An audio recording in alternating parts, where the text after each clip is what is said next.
pieteicos ēnot Sebbankā, jo mana mamma strādā Sebbankā, tētis strādāja Sebbankā, man padodas matemātika, ekonomika, un es vēlos saistīt savu nākotni ar ekonomiku.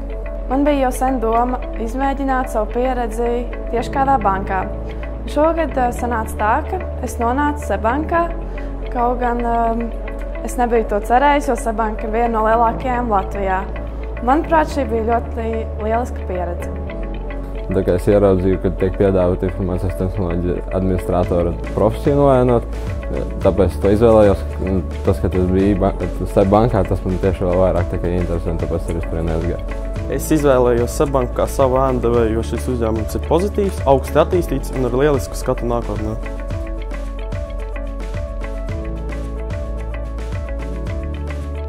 Es izvēlējos ēnot valdes locekli Johanu Āzpamu, jo es gribēju uzzināt, kā notiek pārvalde Sebbankā, un ar domu, ka es kādreiz varētu ieņemt tādu amatu kā viņš. Es izvēlējos ēnot sabiedrisko attiecību speciālistu, jo es pati mācos sabiedrisko attiecību programmā, un iespējams, ka es tieši nākotnē strādāšu par sabiedrisko attiecību speciālistu.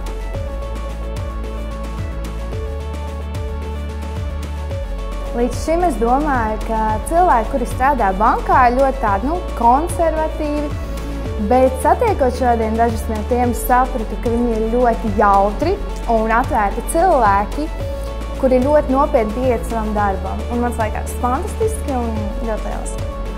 Šeit cilvēki ir ļoti atvērti, draudzīgi, spēj arī jokot. Tad, kad es šeit atnācu, pamanīju, ka visi ļoti daudz draudzīgāk, visi savā starpā runā un visi ļoti draudzīgi savā starpā.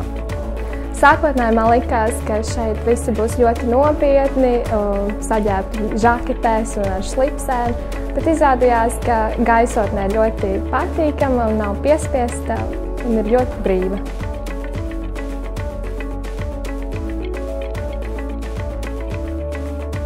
Šodien es sapratu, ka sabiedriskās attiecības ir pilnīgi kaut kas cits, ko tev māca skolā.